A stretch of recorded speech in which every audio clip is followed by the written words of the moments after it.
destaque que a gente teve nessa cobertura foi o Capitão Matos, do ITA, né? E a gente conheceu ele por eu estar começando lá em janeiro a visitar o ITA para fazer a reportagem, aí eu... Enfim, foi assim que você conheceu ele? Assim que eu conheci. Aí depois o meu colega Tomás Coelho lembrou dele também. Olha, aquele cara que a gente entrevistou, ele pode ser. Ele foi dando essa dica e a gente... E é um super processo pedir pra Força Aérea Brasileira, pra uma pessoa... Foi a primeira vez que alguém ficou ao vivo da FAB falando tanto tempo, assim.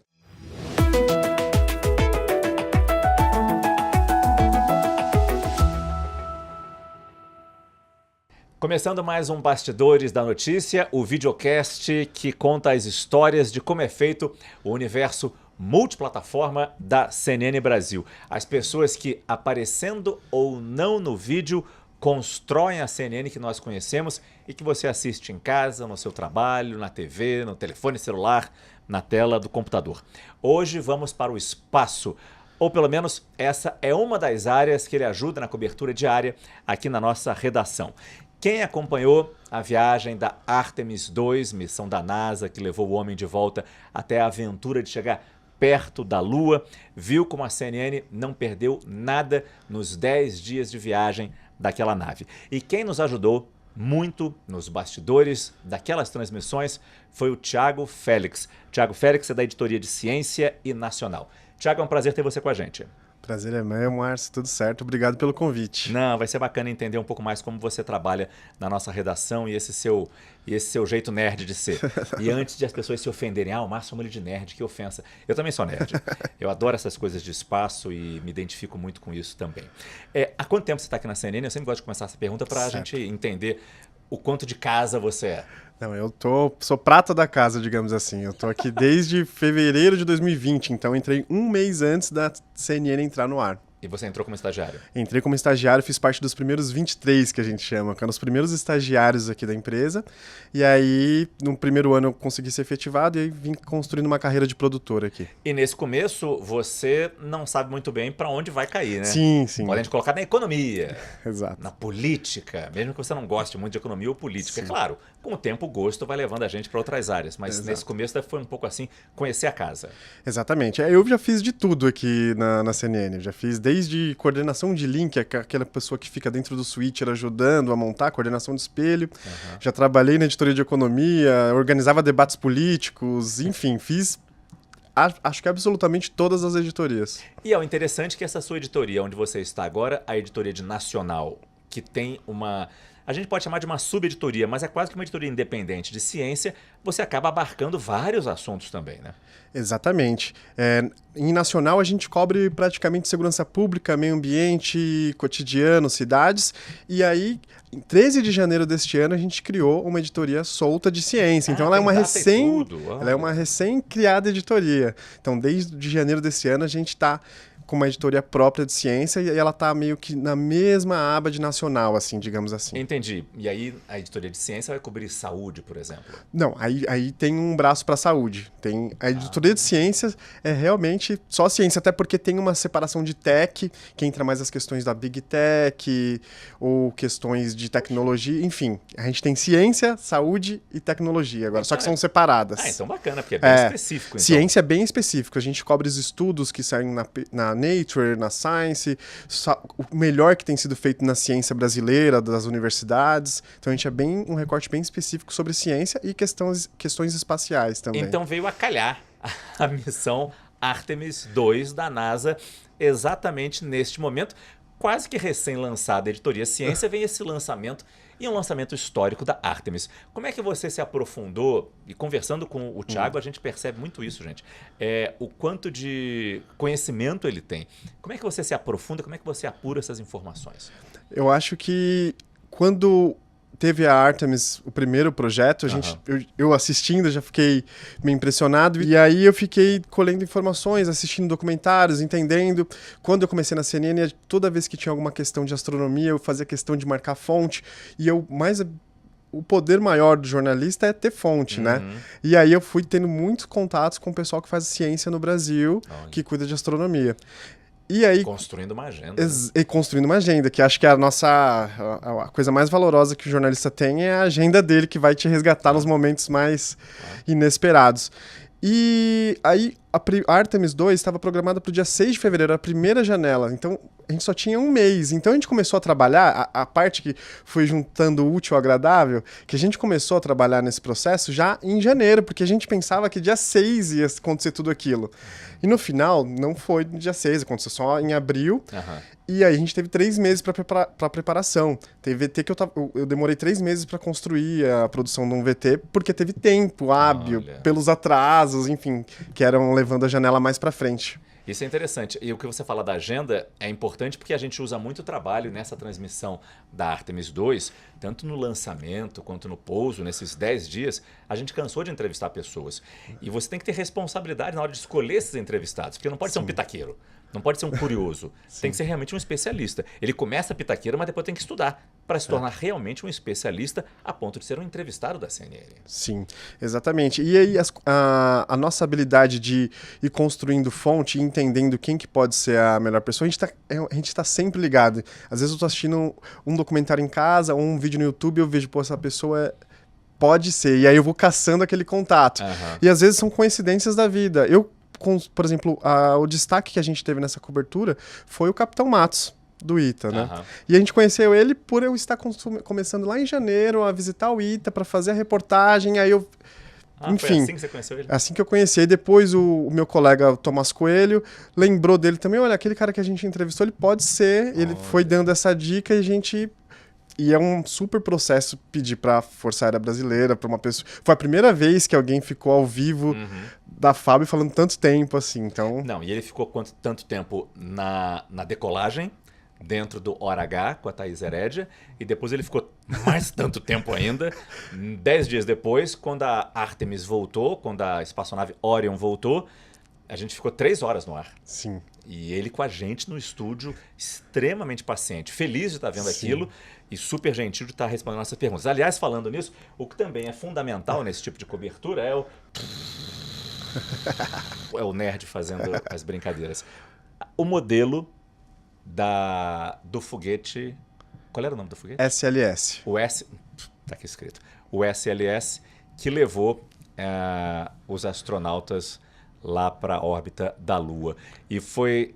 Conta a história de como é que você conseguiu esse foguete, que eu acho que é mais interessante também, né? Esse foguete a gente... Ele pode pegar à vontade, se esqueceu. Não, esse foguete a gente conheceu uma pessoa que é especialista em astronáutica, tem um canal sério que chama Space Orbit, e aí a gente já tinha colocado ele para alguns assuntos aqui na TV, e aí ele estava desenvolvendo essas maquetes.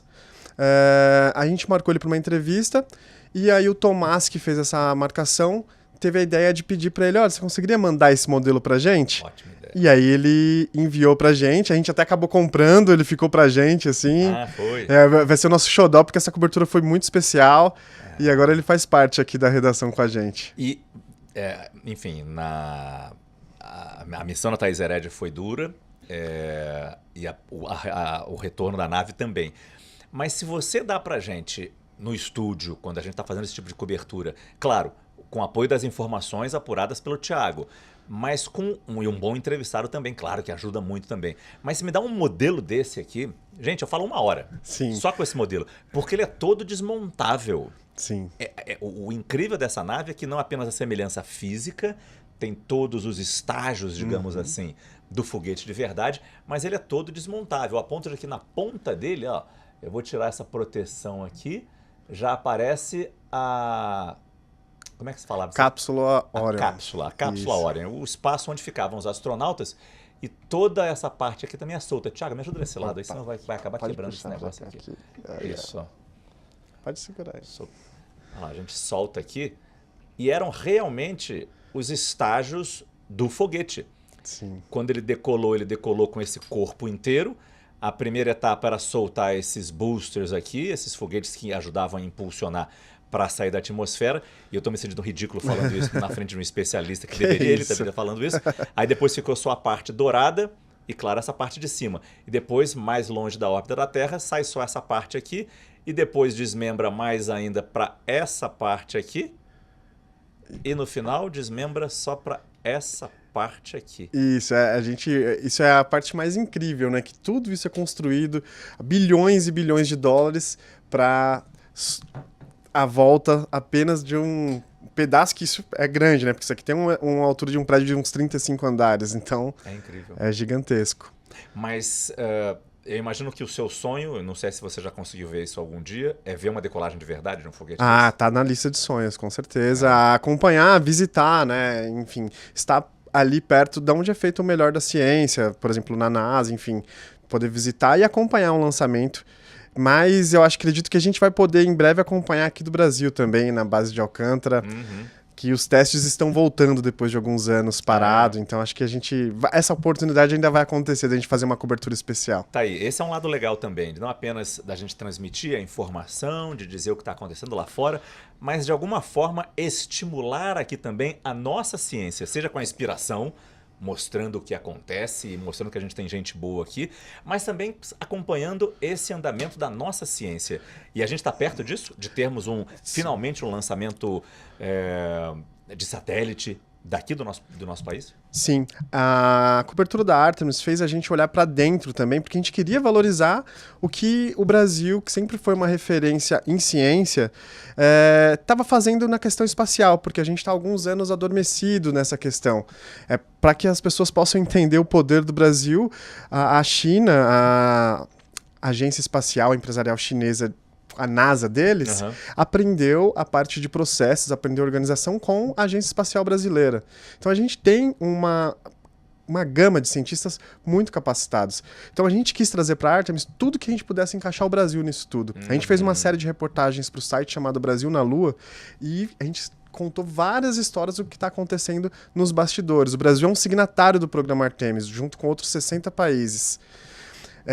E no final do ano passado, teve um lançamento tentativa de lançamento de um nanosatélite coreano lá em São Luís do Maranhão, na base de Alcântara. E ele explodiu, não deu certo. Só que aí a gente começou a olhar mais para esse assunto, começou a fazer mais fontes. Então a gente entrevistou umas 2, 3 vezes a Agência Espacial Brasileira, os diretores de lá, e agora este ano pode acontecer de novo a tentativa desse nanofoguete sul-coreano. Nanosatélite. Não, ele é um foguete menor, né? Ele é um foguete menor. É menor que esse booster, vamos dizer assim. Não, sim. E claro, só que ele é orbital. O Brasil já teve lançamento suborbital, que não chega só para lançar aquelas questões do INPE, quando a gente observa queimadas. Então esse satélite sul-coreano, esse foguete sul-coreano, vai ser a possibilidade de a gente ter um lançamento pela primeira vez do Brasil orbital. Olha. E vai acontecer esse ano. Entendi. Mais uma tentativa. Entendi. E o que a gente tenta trazer no jornalismo de ciência e na CNN é que essas explosões, essas tentativas são absolutamente normais em todo o planeta. O Elon Musk explodiu muitas vezes ainda antes, enfim, tá continuando no processo de aprendizagem. Só que isso custa muito dinheiro. Cada vez que você explode você precisa de mais recursos. Então é importante que a população esteja ciente disso e a gente tenta fazer o melhor jornalismo para isso. Entendi. Quando você fala das reportagens no site, é fácil buscar essas reportagens que nós já fizemos, né? Tá isso, tudo guardado no site. Se colocar Brasil na Lua ali no Google CNN Brasil, vão aparecer 5 reportagens que a gente conta tudo que o Brasil está tentando fazer, inclusive, por exemplo, a parte mais legal é a comida no espaço, que a Embrapa é referência global na produção de alimentos. Então a gente é signatário do programa Artemis justamente para tentar desenvolver a alimentação da estação lunar que vai acontecer lá em 2030, sei lá. E o Brasil tem capacidade, tem ciência para isso. E cá entre nós, é uma parte um tanto fundamental da missão de quem vai morar na Lua. Exato. Né? Porque como é que você planta na Lua? De onde você tira... Como é que você consegue fazer crescer alguma coisa ali, né? Exatamente. E aí você precisa de um procedimento de modificar o DNA. E isso, o que a gente... que isso chama... não coadjuvante, são spin-off. Tecnologia spin-off. Quando a Embrapa tenta desenvolver uma planta mais forte para resistir na Lua, ela vai acabar desenvolvendo uma planta mais forte para resistir às mudanças climáticas. Claro. Então a população vai herdar alguma herança dessa tecnologia desenvolvida. Não é um dinheiro jogado fora. Daí a resposta a tantas críticas que se fazem e eu fiquei acompanhando muito nas redes sociais a repercussão do nosso trabalho. E aí via muita gente falando isso, meu Deus do céu, quanto dinheiro não foi jogado fora nisso aí, com tantos problemas para serem resolvidos na Terra. Você acabou de responder a essa pessoa que falou isso. Exatamente. Daí a importância do nosso trabalho, talvez, de abrir a cabeça dessas pessoas. Mas, ao mesmo tempo, também tinha comentário, claro, muita gente elogiando a missão, elogiando o trabalho da equipe, Mas muita gente também perguntando, isso não é verdade? Isso não é verdade, não é possível. Como é que essa cápsula, particularmente no momento do pouso, como é que essa cápsula está a 40 mil quilômetros por hora e não está se desmanchando no ar? Como é que o paraquedas resiste a isso? Tem resposta para tudo isso. Exatamente. Mas as pessoas, isso vem de muito tempo já, preferem se negar a acreditar ou a estudar para perceber o que é verdade e o que não é, né? Exatamente. E pra gente que gosta de ciência, a parte mais legal são essas perguntas que parecem não ter respostas, mas quando você pesquisa, você consome um conteúdo certo, busca um material jornalístico ou um trabalho acadêmico, você vai encontrando as respostas e você vai percebendo que cada vez você sabe menos, porque cada vez tem mais questionamentos. Claro. Então, a dúvida é saudável, só que você permanecer na dúvida por não querer buscar o conhecimento, que acho que pode adoecer uma sociedade. Mas você, como jornalista, se incomoda quando vê esse tipo de questionamento? A CNN está mentindo, isso não é possível ser mostrado. Claro que isso é um estúdio e eles estão mostrando essa nave cair num estúdio e não tem ninguém lá dentro. Olha lá, abriu a porta, não saiu ninguém, olha lá, demorou a beça a sair e a câmera estava longe, tremendo dentro do barco, não deu para ver direito ele saindo. Claro que era mentira. Como é que você, jornalista, se sente lendo esse tipo de comentário? Na internet, na construção do algoritmo, geralmente, e nos sentimentos da gente, a gente tem o ódio engaja mais, claro, por muitas vezes. Uhum. Então, eu tento focar assim, nas mensagens positivas, entender as dúvidas das pessoas para a gente ter propostas de pauta. Não só ficar em cima desses comentários negativos, porque às vezes não são um comentário que está tentando construir nada, ele só está jogando uma opinião que não é muito embasada. Então acho que o segredo é focar nos comentários que valem a pena mesmo. Perfeito. Não, e definitivamente, como eu já falei, mas é bom reforçar aqui, foram muitos, e muito mais em quantidade do que os de hate, de ataque, de... falando nem mal da transmissão. Se falasse mal da transmissão, não tem problema nenhum falar mal da transmissão. Mas da missão em si, e do foguete em si, e dos avanços que isso pode causar. Mas agora, apesar de toda a técnica que você tem, todo o conhecimento que você tem, naquela decolagem, estou falando dessa mais recente, mas se você tiver outras mais antigas que também você assistiu, pode falar. Nesse momento, você consegue deixar o técnico de lado, o profissional de lado, e ficar só assim vendo, vai, decola, pousa, abre paraquedas. Como a gente ficou no estúdio ali, você, apesar de toda a técnica que você tem, também tem esse lado torcedor que chega uma hora que tá só ali na pura expectativa de que tudo dê certo. A gente, com certeza, 100% tem esse lado torcedor, porque a gente já estabeleceu nosso papel na produção ali de ciências é realizar os bastidores mesmo. A gente colocou um entrevistado capacitado do lado da Thaís e do seu lado. A gente produziu tudo que estava pronto. A gente estava só na parte de organização. Então a gente teve uns 10 minutos para conseguir ali acompanhar, porque a matéria já estava só esperando o clique, deu certo para subir, e a gente ficou assistindo como uma final de Copa do Mundo. Não só a gente de ciências, mas a gente contaminou toda a redação. Foi um momento muito especial, tanto na decolagem quanto no retorno. Aqueles minutos finais, aquela transmissão ao vivo foi super tensa no sentido de torcer, aquela ansiedade positiva. Não, e a audiência foi incrível. Aqui na CNN e nos outros locais que transmitiram, todo mundo percebeu um aumento da audiência que acontece nesses momentos decisivos. Ou seja, as pessoas buscam informação de qualidade e você percebe isso na audiência, nos sites, nas TVs, enfim, qualquer veículo que tenha transmitido aquilo. E era inevitável também fazer a comparação, e a gente chegou a fazer com o nosso especialista que estava com a gente, o coronel... Capitão Matos. Capitão Matos, isso. Capitão Bruno Matos. Isso, Bruno Matos. E a gente agradece muito a participação dele também. Era inevitável fazer a comparação com a missão de 69, exatamente. Apolo 11, quando pisou na Lua. E esse retorno agora, ainda sem pisar, mas a gente sabe que vai chegar a hora que nas próximas Artemis isso vai acabar acontecendo, se tudo der certo. É inevitável fazer essa comparação, né? Acho que não é errado fazer essa comparação. Não, de jeito nenhum. Eu acho que a parte mais interessante é comparar o poder do Saturno V com o SLS. E como eles conseguiram fazer aquilo, esses questionamentos, e principalmente como isso representa a sociedade. O risco que eles assumiram naquela época era praticamente 50% de chance de morrerem. Hoje, a sociedade não admitiria uma situação de risco assim. A valorização da vida hoje, apesar dos confrontos, enfim, que a gente tem no planeta, ela é muito mais levada a sério em questões de ciência. E ali era um desafio, o ser humano tinha que chegar ali por questões geopolíticas. Hoje também a gente pode falar que tem geopolítica, sim, mas a vida hoje é prioridade. Por isso esse espaçamento... já chegamos lá uma vez, por que fazer em 4, 5 vezes? Porque hoje a gente não aceita risco nenhum. Entendi.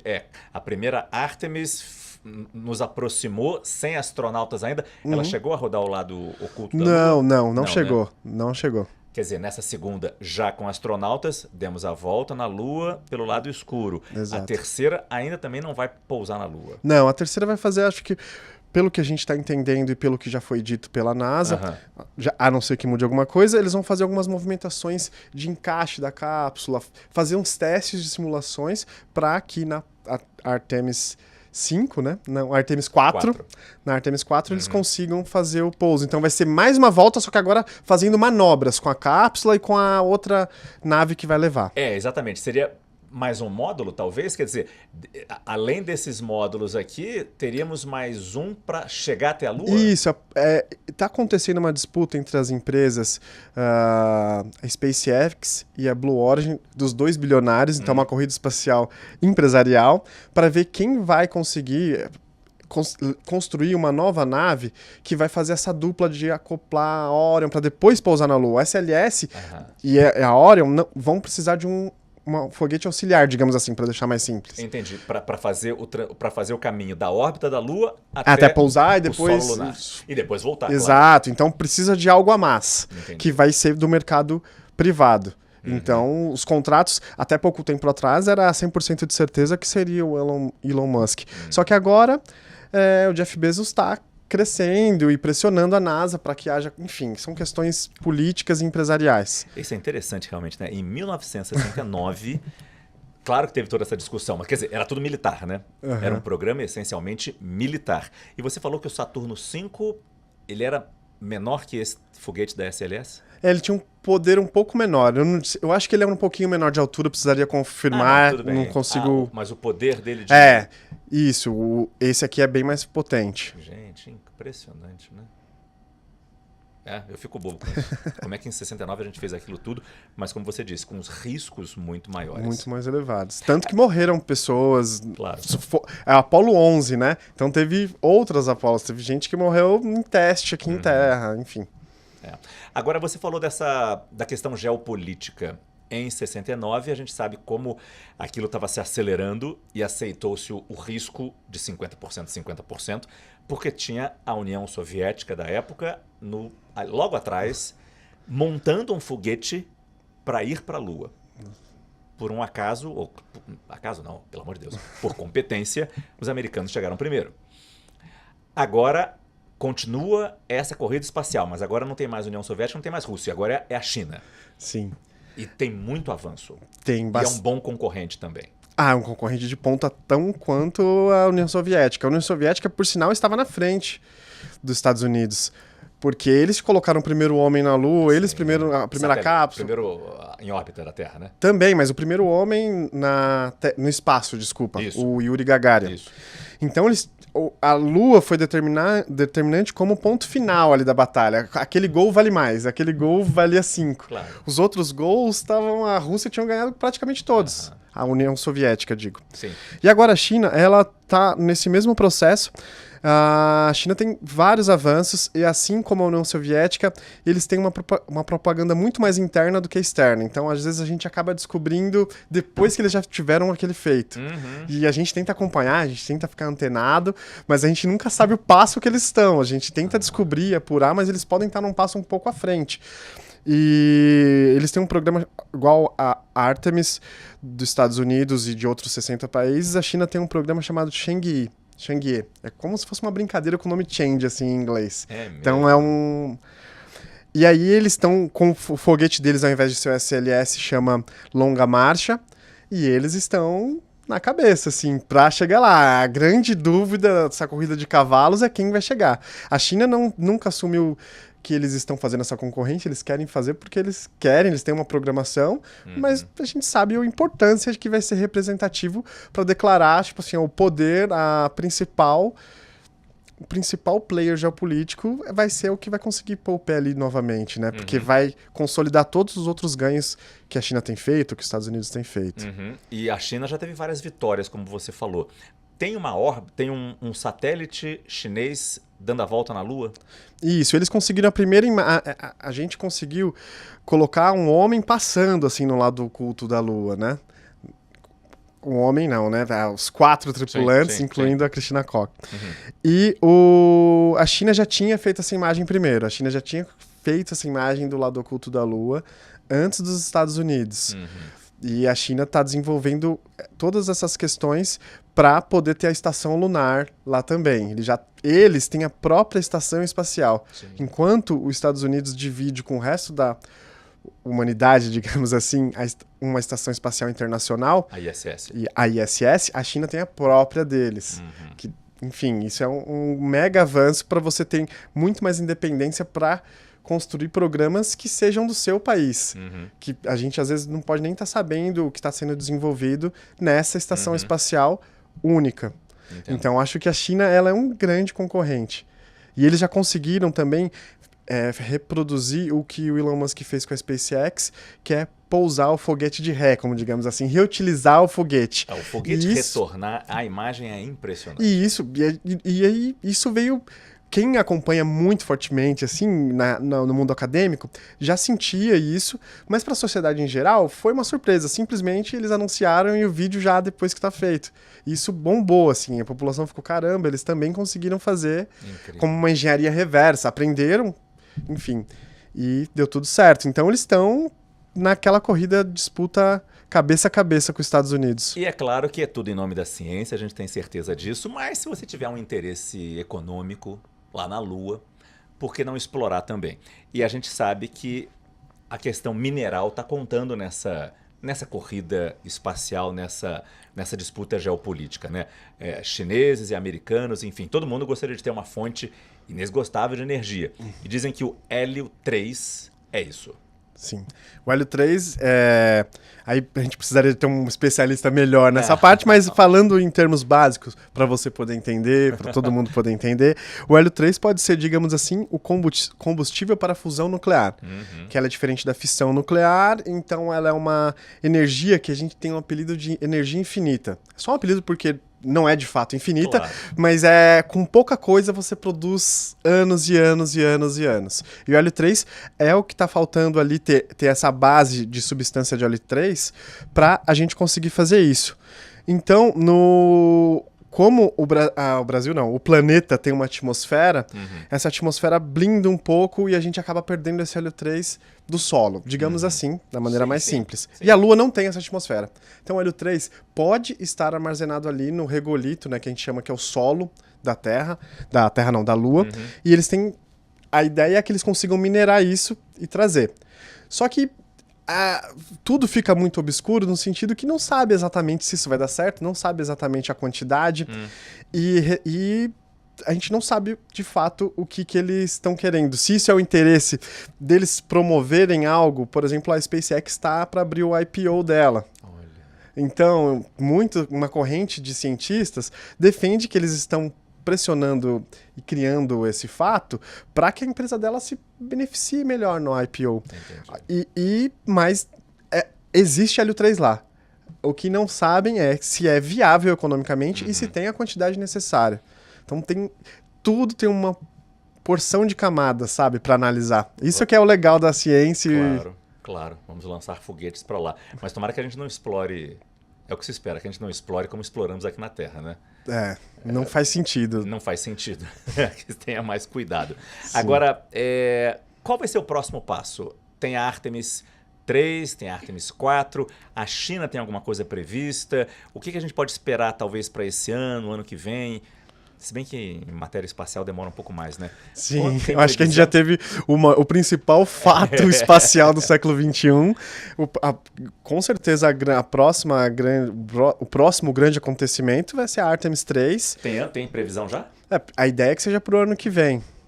Só que todas as datas que o programa se predispôs, ele atrasou. A Artemis 2 era para ter sido em 2022, enfim, já estamos em 2026. Entendi. Então, a gente tem que acompanhar de perto. E a China, esse programa do Chang'e, eles têm os passo a passo deles, só que a promessa que eles estão dando já é do homem pisar na Lua, só que eles falam até 2029, 2030. Então a gente não sabe quais são os passos que antecedem a isso. A gente não tem exatamente qual é esse calendário. Quando você começou a saber da data do lançamento da Artemis 2 e percebeu que a gente poderia transmitir, ou pelo menos acompanhar essa missão, você achou que fosse ter tanto interesse das pessoas assim, no acompanhamento, na curiosidade do que é a corrida espacial, voltar a acompanhar uma corrida espacial? Você achou que as pessoas fossem se interessar tanto assim? Afinal, estamos falando de um veículo de comunicação que precisa ter audiência. Então, você não vai falar, vou transmitir ao vivo a construção dessa caneta. Não vai dar ibope nenhum. Mas o foguete voltar para a Lua, você pode pensar, bom, talvez tenha interesse, mas você tinha certeza de que as pessoas se interessariam realmente por isso? Tanto tempo depois da primeira vez que nós fomos à Lua? Não, eu acredito, eu não, ainda mais que não pisou na Lua. Ainda mais que, né? Mas as pessoas decepcionavam um pouco isso. Exato. Né? Só que eu não acreditei que ia ter essa potência. Eu achei que seria um episódio histórico e seria importante a gente enquanto um canal, enquanto uma multiplataforma, a gente ter isso registrado. Então a gente queria fazer o melhor possível. Só que eu não achei que a gente teria tanto espaço. E foi numa crescente que a gente foi entendendo a demanda de quem está consumindo conteúdo e a gente foi produzindo cada vez mais. Sim. Aí a gente montou vinheta, teve reportagem, VT, convidados, entramos ao longo da programação, não foi apenas no período noturno, a gente fez um esquenta, digamos assim. Claro. Então acho que foi trocar o pneu enquanto o carro está andando, assim, no sentido que a gente já tinha preparado uma cobertura, só que ela foi crescendo muito mais pela demanda do público. Entendi. Isso foi muito legal. Não, e tem que falar também com o apoio da CNN Internacional, né? Nossa, eu acho que isso ajuda muito também. Eu acho que isso provou por que modéstia à parte, eu acho que a nossa cobertura foi a melhor. Porque além da gente ter acertado nos convidados e na preparação das informações, a gente tinha um apoio de uma transmissão da CNN Internacional, que tinha um super espaço de um cenário e a gente conseguia traduzir isso em tempo real. Sim. E isso trouxe o público, deu uma credibilidade para todo mundo querer consumir essa informação histórica. Muito interessante. Na CNN. Bom, a gente está chegando já no finalzinho da nossa cobertura. Eu não sei se faltou alguma coisa para falar. Já falamos do futuro, né? O que a gente pode esperar. Mas esse ponto realmente do Brasil poder entrar de maneira definitiva pela primeira vez no lançamento de um foguete orbital, como você fala, né? Sim. Esse é um passo muito importante. Eu acho que esse foi um ponto alto aqui da nossa entrevista. Realmente eu não sabia que a gente já estava retomando essas pesquisas assim. Eu acho que eu acho que a gente tem que, se acontecer realmente nesse ano, a gente tem que dar esse espaço e fazer essa cobertura, porque a gente vai construir novamente essa demanda entre a gente oferecer esse conteúdo e as pessoas terem mais interesse. Claro. E acredito que a gente consiga, finalmente, quando a gente conseguir registrar o primeiro lançamento orbital em território brasileiro, o Brasil vai entrar em outro patamar. Porque a gente vai estar aberto a parceria com outros países, por exemplo, um foguete sul-coreano. A gente já tem uma parceria grande com a China, que é um dos grandes players aí da corrida espacial. Sim. A gente já tem um programa de 30 anos mandando satélites para a órbita, que é Brasil e China fazem juntos. Só que a gente ainda não tem esse marco de estando na região mais privilegiada do planeta, que é próximo à linha do Equador, de ter mandado um satélite orbital. E eu acho que está chegando o momento e a gente vai acompanhar. Muito bom. Mais uma história. E você vai lá para Alcântara? A gente está batalhando para isso. Muito legal. Até eu gostaria de ir. Eu passei outro dia em Natal, eu passei em frente à Barreira do Inferno, que era um lugar de testes também. Tem vários foguetes assim, tem vários, eu não sei se podem chamar foguetes, claro, bem menores do que o SLS, assim, na porta da base. Quase que eu fui entrar, mas era domingo, aí não dava pra entrar.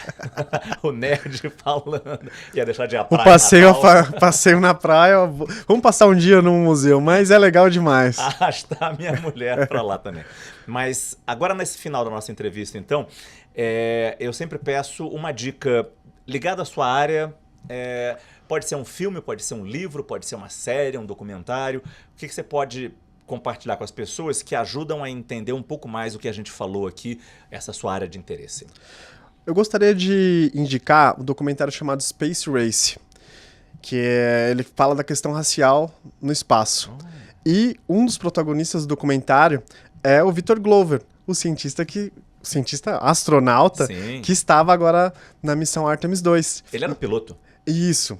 E ele é protagonista também desse documentário, porque ele vai contando ao longo de todos os anos do programa espacial americano quem foram os homens negros que estavam lá, as mulheres negras que fizeram parte. Então dá um recorte que a gente não tem uma noção, porque sempre foi uma questão que a gente, enfim, era uma questão muito branca mesmo. Eram homens da elite dos Estados Unidos, Sim. só que sim, existiam militares, né? Porque, por exemplo, o próprio Victor Glover é um militar, né? Piloto. E eles, enfim, sofreram muito para começar. Mas depois, enfim, vai mostrando a evolução disso e até chegar no Victor Glover, que disparado é o astronauta mais importante da NASA hoje em dia, mais preparado, né? Olha. Então, acho que é um documentário muito legal, porque é um recorte que a gente não tinha. Eu liguei despretensiosamente e saí com muito conteúdo e enriquecido, assim, de ter assistido. Muito bacana. E isso a gente falou durante a transmissão, quando eles estavam olhando pela janelinha, enquanto passavam pelo lado escuro da Lua, pelo lado oculto da Lua. Eu fiquei pensando e falei isso na transmissão. Porque eles se revezavam, né, nas janelinhas e cada um filmava, ou fotografava, ou simplesmente olhava a olho nu, para depois reportar tudo aquilo que eles estavam vendo, testemunhando ali. E olha a importância de você ter um negro, uma origem diferente, um branco, uma origem diferente, um canadense, uma origem diferente, uma mulher, uma origem, uma visão diferente. Olha como é importante ter pessoas tão diferentes assim, olhando para a mesma coisa, mas certamente as suas análises ali vão ser diferentes também. As suas observações vão ser diferentes do que se forem três com a mesma origem. Exatamente. E da mesma maneira que a gente falou que em 1969 a preocupação com a vida estava em segundo plano para ganhar aquela corrida espacial, hoje em dia a gente tem essa análise de que há uma preocupação com a diversidade na ciência, em todos os campos, porque é uma questão também até científica. Esse ponto que você trouxe é muito importante. São 4 visões diferentes do mesmo tema. Vai melhorar, potencializar o programa espacial americano. Muito bacana, muito bacana. Bom, então é o Space Race, esse documentário, e claro também as reportagens no site da CNN Brasil. Brasil na Lua. Muito bacana. Thiago Félix, muito obrigado pela sua entrevista. Obrigado você, Márcio, muito obrigado. Foi um prazer.